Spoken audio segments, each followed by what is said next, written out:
Wabarakatuh.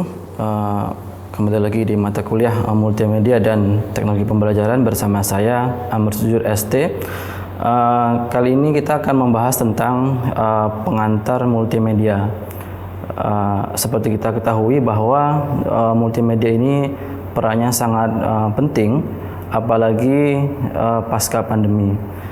Sebelum ke materi, ada beberapa yang perlu saya sampaikan.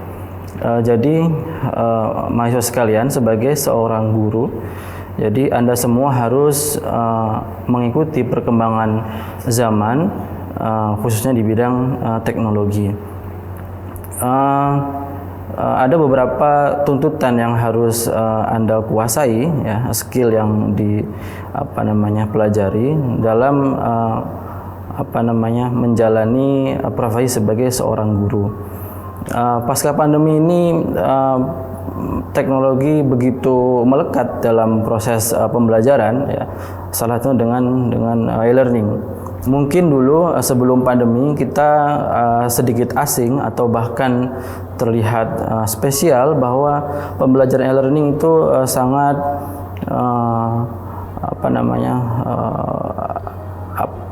susah atau terasa asing gitu.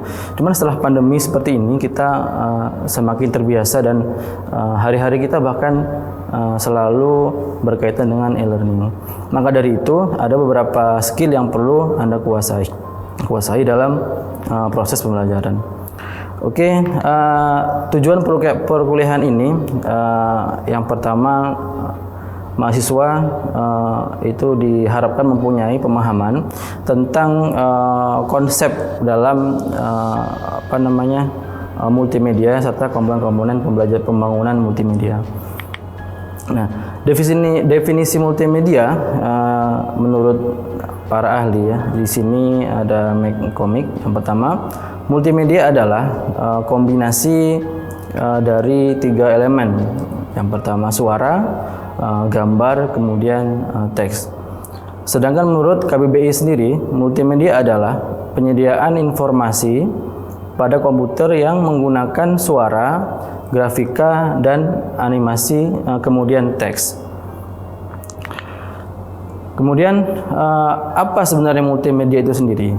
Multimedia itu merupakan sebuah alat untuk berkomunikasi.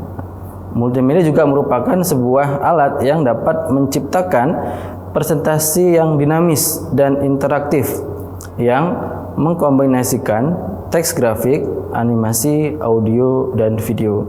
Jadi nanti penyampaian multimedia itu dia semakin interaktif dan menarik, ya, sehingga bagi mahasiswa sekalian yang sebagai calon guru itu mudah menyampaikan materi-materi kepada para siswa. Sedangkan siswa itu mereka lebih tertarik dengan pembelajaran yang interaktif dan mereka lebih cepat memahami gitu apa yang mahasiswa sekalian sampaikan nanti gitu. Jadi siswa pun akan mudah mengingatnya. Kemudian komponen multimedia, ya. Komponen multimedia yang pertama ada teks, kemudian grafik, ya, video, kemudian komputer interaktif, kemudian ada animasi dan audio. Sehingga suatu hal yang terdiri dari teks, grafik, audio, dan video bisa disebut dengan multimedia. Kemudian peran penting multimedia dapat meningkatkan efektivitas penyampaian suatu informasi. Jadi lebih menarik, ya, apabila kita semua menyampaikan sesuatu itu dengan multimedia. Kemudian audien pun merasa cepat memahami, kemudian menarik dan mudah untuk diingat. Dapat mendorong partisipasi, keterlibatan, serta eksplorasi penggunanya. Jadi karena sifatnya interaktif, maka antara presenter dan pendengar dia ada semacam dialog gitu, dan lebih hidup, ya. Jadi menarik, hidup, dan mudah dipahami. Kemudian selanjutnya dapat merangsang panca indera seperti penglihatan, pendengaran, suara, dan aksi. Karena kita sebagai manusia itu lebih mudah ingat ketika yang kita lihat itu video daripada dengan membaca atau mendengar. Itu yang paling mudah kita ingat itu dengan melihat sebuah video audio gitu. Sehingga multimedia di sini sangat penting perannya. Kemudian ketika nanti di dalam proses pembelajaran itu seorang guru itu saat ini banyak sekali tuntutan ya. Yang pertama sudah pasti biasa sudah ada e-learning di sekolah-sekolah. Kemudian ada aplikasi rapor digital atau e-rapor. Itu yang membuat seorang guru harus menguasai atau menguasai teknologi pembelajaran ya. Karena nanti pengisian rapor, kemudian penilaian yang lain, kemudian membuat bahan ajar, kemudian melakukan video conference itu sudah sekarang ini sudah biasa sekali gitu. Ya, anak-anak di tingkat SD, tingkat min itu sekarang sudah sangat terbiasa gitu. Sehingga seorang guru itu dituntut untuk mampu mengarahkan para siswanya. Bagaimana mungkin seorang guru mengarahkan siswanya apabila gurunya tidak menguasai teknologi pembelajaran. Jadi sehingga dengan menguasai skill teknologi pembelajaran dan multimedia, jadi Anda semua mempunyai kemampuan lebih ya daripada guru-guru lainnya. Dan pada akhirnya siswa akan tertarik, dengan guru A ini pembelajarannya sangat interaktif. Dia suka membuat media-media yang menarik gitu. Jadi Anda akan tampil lebih daripada guru-guru yang lain. Jadi seperti itu. Mungkin sebelum pandemi para siswa belum terbiasa ya pembelajaran pakai gadget, pakai kemudian video conference baik Zoom atau Google Meet dan lain. Teman, kalau sekarang itu sudah sangat biasa. Jadi kita tidak boleh menutup diri dari perkembangan itu gitu. Apabila kita tidak mengikuti perkembangan teknologi, maka kita akan tertinggal dan semakin di belakang seperti itu. Dan sekarang tuntutan dari kurikulum sendiri dari pejabat yang membuat kebijakan itu banyak sekali perubahan-perubahan yang terkait dengan teknologi gitu. Jadi ujian sekarang pun sudah ujian berbasis komputer. Bahkan para siswa sudah banyak yang ujian atau penugasan secara e-learning digital gitu. Jadi sebagai seorang guru kita ya harus mengikuti perkembangan teknologi tersebut gitu.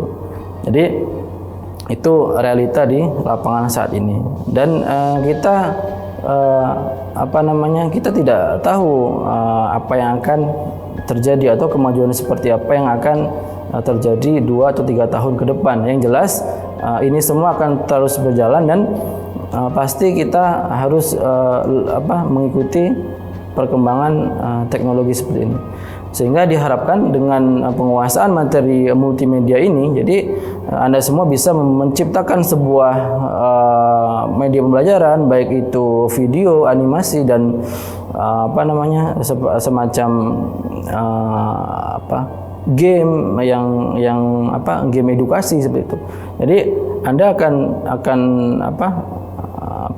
akan disenangi oleh para siswa gitu. Jadi guru favorit seperti itu karena media-media atau pembelajaran yang Anda sampaikan itu membuat siswa lebih tertarik dan lebih bersemangat untuk belajar. Kemudian jenis multimedia lanjut ke materi. Yang pertama ada multimedia linear ya. Ini suatu multimedia yang tidak dilengkapi dengan alat pengontrol apapun yang dapat dioperasikan. Artinya dia selalu searah dia. Sebagai contoh itu TV, film ya. TV itu hanya dapat kita lihat, kita tidak bisa ngatur gitu. Ketika misalnya kita sedang menonton TV kemudian tiba-tiba iklan, kita tidak bisa stop iklan itu gitu ya. Ketika TV yang biasa gitu. Kita tidak bisa meminta iklan A, iklan B dan seterusnya, atau kita meminta film sesuai dengan keinginan kita ya, tapi sesuai dengan apa yang muncul TV itulah yang kita lihat. Kemudian film juga gitu, alur filmnya sudah tidak bisa kita ubah lagi gitu. Jadi film ya sesuai apa yang dibuat oleh pembuat film dan sebagainya. Kemudian ada jenis yang kedua, itu multimedia non linear atau interaktif ya. Jadi multimedia interaktif itu dilengkapi dengan alat pengontrol yang dapat dioperasikan oleh pengguna ya. Kita sebagai seorang guru ya, kita bisa memilih apa yang selanjutnya kita perbuat ya, apa yang mau kita buat, apa yang mau kita laksanakan seterusnya gitu. Contohnya ya tentang pembelajaran interaktif ya, aplikasi game yang kita laksanakan ya, tentunya game-game edukasi ketika berkaitan dengan pembelajaran dan seterusnya. Jadi kita bisa mengontrol, kita bisa mengarahkan setelah ini kemana, seperti itu. Itu namanya multimedia interaktif. Nah seperti ini ya, alur cerita berjalan searah, itu linear ya, sesuai dengan mengikuti garis seperti itu. Dan yang kedua ada multimedia non linear tadi ya, alur cerita tidak terarah. Jadi kita bisa menentukan ya, alur dari multimedia yang sesuai dengan rencana kita, sehingga kita bisa mengontrol ya. Oke, demikian. Setelah itu kita akan kembali lanjut ke materi selanjutnya. Terima kasih.